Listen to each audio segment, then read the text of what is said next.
This is the AB4WS radio show. Every week, bringing you the exciting amateur radio news and information happening in the greater Cincinnati, Ohio, Kentucky, and Indiana areas.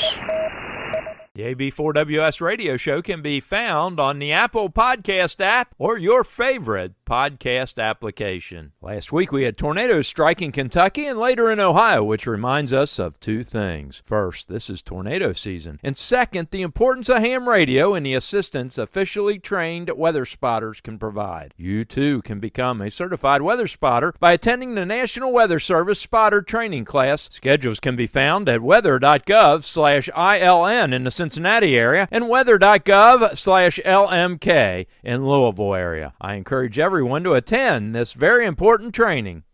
On Wednesday, April 3rd, is the 50th anniversary of the 1974 super outbreak, with tornadoes touching down, causing great damage in Sailor Park and Xenia, Ohio. The Eclipse and Amateur Radio Society will be hosting a 50th anniversary net at 7 p.m. on April 3rd on the 146.670 repeater with a PL tone of 123. The net will solicit your memories and experiences on that fateful day. The net will conclude at 8 p.m. in order to allow the scheduled tri-state traffic net to convene. Come reminisce down memory lane for a day that everyone remembers.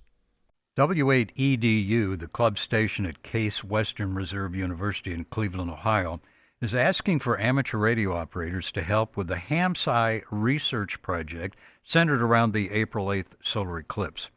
Adam Goodwin, Whiskey 7 Oscar Kilo Echo, is a member of the CWU class of 2024, majoring in electrical engineering. He's also W8EDU club president, and he will be joining SpaceX this summer as a high-power engineer. Adam, welcome to the AB4WS radio show. Thanks for joining me today. I understand the project centers around studying the effects of the eclipse on propagation and the recombination time of the atmosphere. Thank you so much for having me on the podcast. In terms of what we are going to be focused on with HAMsci is our monitoring project for the Canadian time standard CHU, which is similar to WWV in America. CHU is located out of Ottawa, Ontario, which is along the path of the eclipse, relatively speaking. And what that allows us is to get those along path measurements from a high-power HF transmitter that transmits near the set of transmitters near the 20, 40, and 80-meter bands. I have those plugged into memories on my Kenwood 590. Perfect. Yeah, so you can get started very easily then. What we're going to be focused on, is measuring those frequencies along the path. And the advantage of doing it along the path is it'll help us be able to map out things like skip points and recombination times throughout the eclipse and be able to record that with a network of stations that basically spans from Mexico all the way up to Canada. I'd be happy to talk a bit more about those stations if you're interested. What are they using? How are they set up?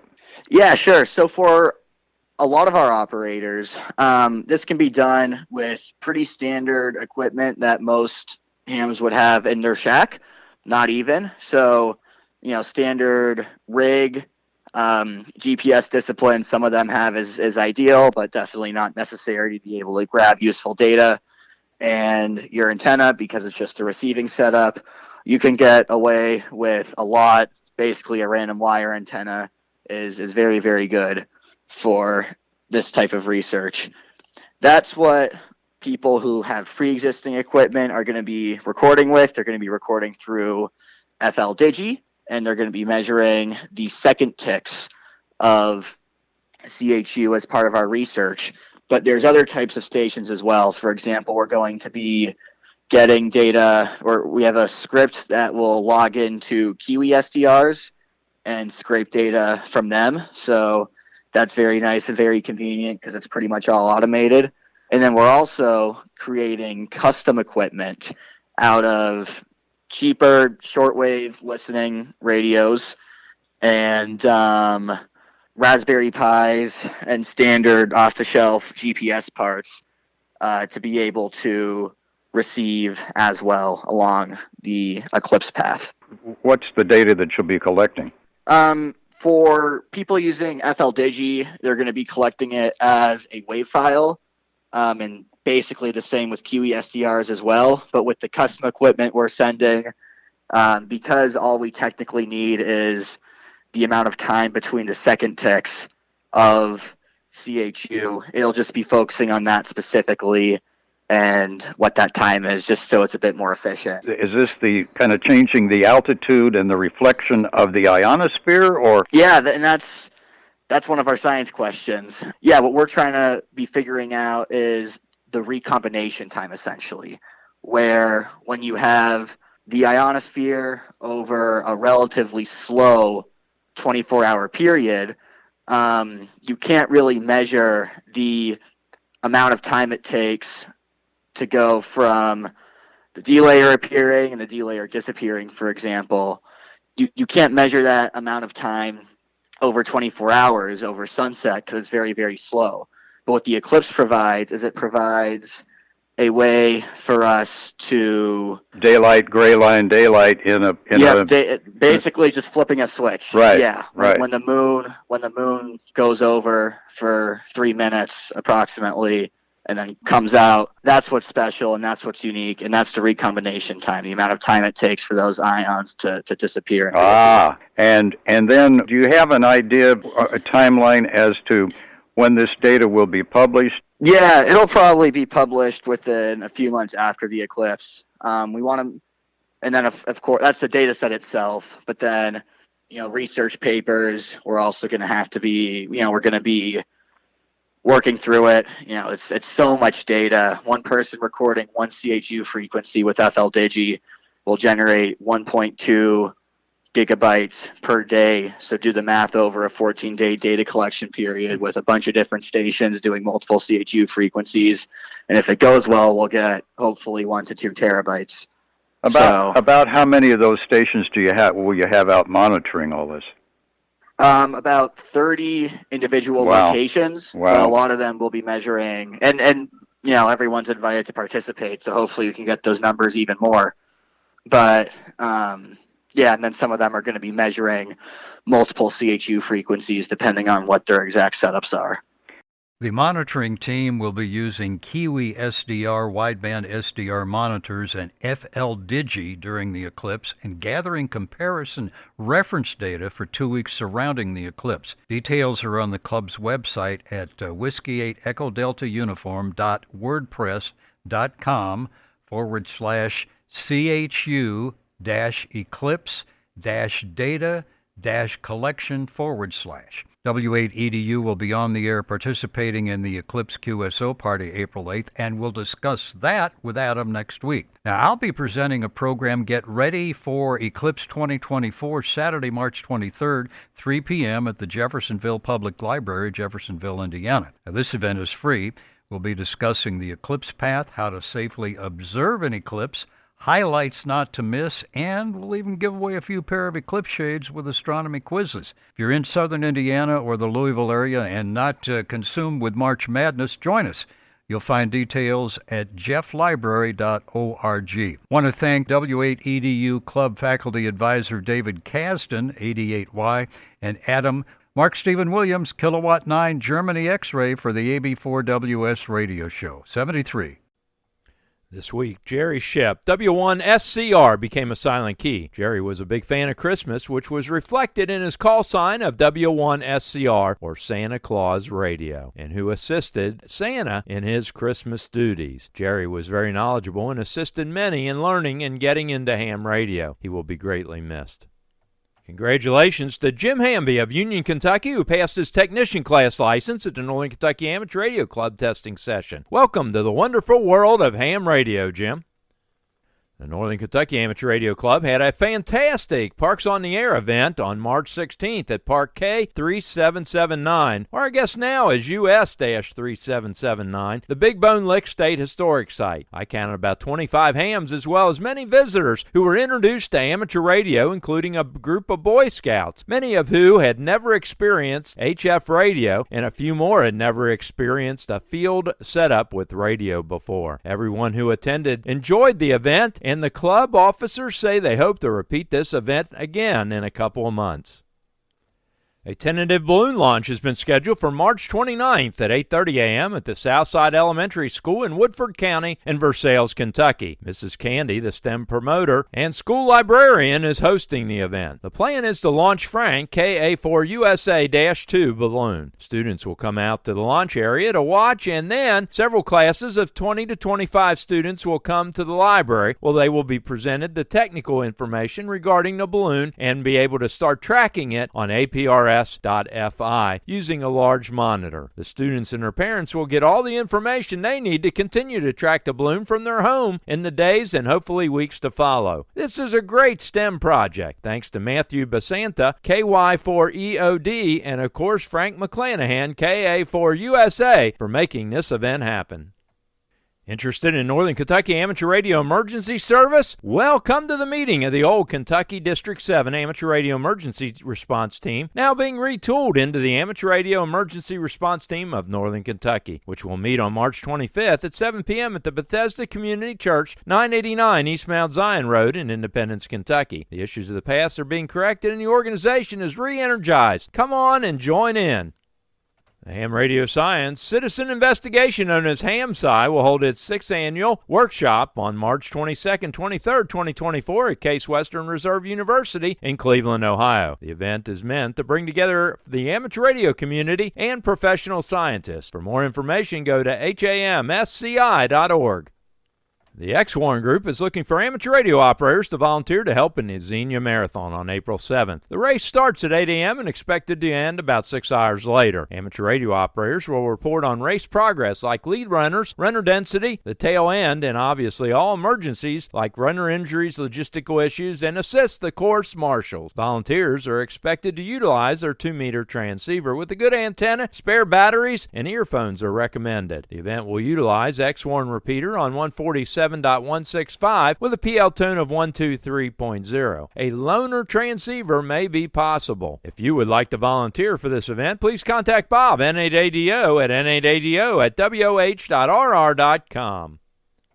Steve, NATFD, is looking for volunteers for this year's Flying Pig Marathon, with activities May 1st through May 5th. The volunteer website is up and going at flyingpigmarathon.volunteerlocal.com. Use the password of HAM. If you have questions or problems, reach out to Steve, NATFD, at natfd@fuse.net. The Bluegrass Amateur Radio Club is already making plans for the summer field day, June 22nd and 23rd. Well, they will be at the Heil Farm Park, 3551 Briar Hill Road in Lexington, Kentucky. They welcome everyone to come out and participate in their field day event.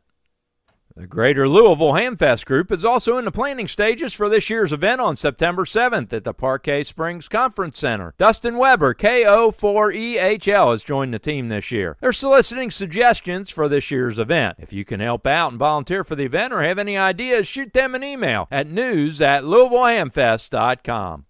Do you know where the action's at? Well, if you're a technician and looking to get your feet wet with HF on Sunday nights at 8 p.m. Eastern Time, the action is on 28.335.300 upper sideband. Why 28.335.300? You would think 28.335 would be good, right? Well, the additional 300 kilohertz is due to the fact that Bill and M4A, the net control for the net, uses a vintage rig setup in which he cannot get the rig to work on 28.335. But we all hear him on 28.335.300, so tune that rig up on 28.335.300 and check in. Cannot hear all the stations on your 10-meter setup, or perhaps you don't have a 10-meter setup, but you'd still like to check in and participate? Well, Bill, the net control, and M4A connects that vintage rig to Echolink. So all you need to do is use Echolink on your phone, tablet, or computer to connect to M4A, and you're listening to Bill's rig, hearing all the stations. Don't try to transmit just yet, because it won't work. Remember, it is Simplex HF. HF. So when Bill calls for Echolink stations, you will no longer hear the hash on his rig because he is no longer transmitting the received audio on Echolink. So now you will be able to key up the Echolink and join in on the fun. So tune that HF rig to 28335-300 USB or connect NM4A on Echolink or both on Sunday nights at 8 p.m. Eastern to join in on where the action is.